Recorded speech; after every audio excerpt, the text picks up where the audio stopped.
Leo nataka kuelezea juu ya aina za mitaji ya biashara. Unajua siku zote unasikia mtu kapata mtaji wa biashara, lakini aina za mitaji ya biashara zinatofautiana, masharti yake yanatofautiana, jinsi ya kupata inatofautiana. Kwa hiyo ukiifahamu vizuri utakuwa na clarity ya kujua mimi nataka kufanya biashara fulani.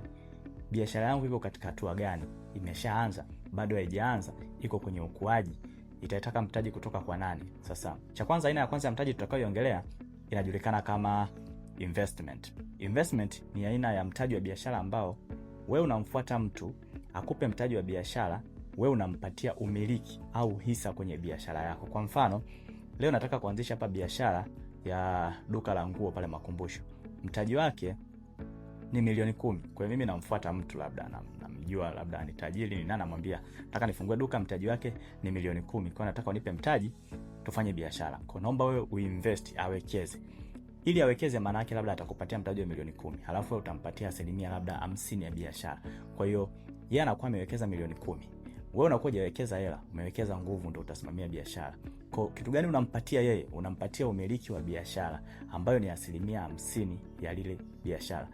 Unachotakiwa kuelewa cha msingi sana ni kwamba yeye amekuwa na yeye ni mmiliki wa hiyo biashara. Unamiliki asilimia 50, anamiliki asilimia 50. Maana yake biashara ile ikitengeneza faida ya milioni 100, wewe utachukua asilimia 50, yeye atachukua asilimia 50. Mtakuwa mmegawana, ni kila mtu milioni 50, milioni 50. Hiyo biashara pia ikipata hasara ya milioni 100 au biashara hiyo ikifa, maana yake pia hasara mnagawana, kwa hata kudai wewe hela. Na hiyo ndio tofauti ya investment na mkopo. Investment tunagawana faida kwa sababu wote tunamiliki hichi kitu. Lakini pia hasara tunagawana. Maana tukipata hasara wote tumekosa hela. Hiyo ndio investment. Aina ya pili ni mkopo, ambao mkopo benki wanakuja kwako, labda wanakukopesha wewe mkopo. Mkopo maana yake itabidi ulipe kwa riba fulani. Lakini mkopo biashara yako ikifa, wenyewe hawatambui. Tofauti na kule kwenye investment. Kwenye investment biashara ikifa, wewe na investor yako wote mmeshare hasara, mmepoteza wote, maana mlikuwa mnamiliki kile kitu. Lakini mkopo wa benki ukikopeshwa, maana yake biashara ikifa, watakamata nyumba yako, watakamata gari lako, ili mradi ile irudi kule. Na video ya nyuma juzi nilielezea kwa nini benki wanafanya hivyo. Kwa hiyo hizo ndio tofauti kubwa. Investment tumepoteza wote.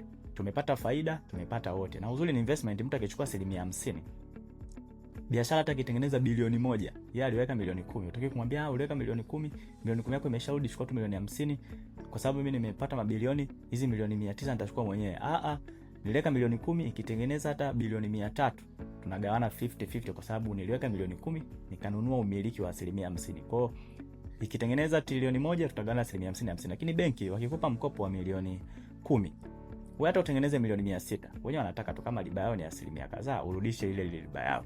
Kwa hiyo hizo ndio tofauti kubwa. Sasa investment ni mtu gani inabidi atafute investment? Mtu ambaye ana biashara ambayo ni haiwezi kukopesheka benki, inataka mtu ambaye ataweka riski, mtagawana faida na hasara kwa invest. Lakini pia upande wa pili ni mabenki, una biashara yako, unaiamini inatengeneza kipato, ina mali za kiumba itazirudisha, lakini pia una uhakika kwamba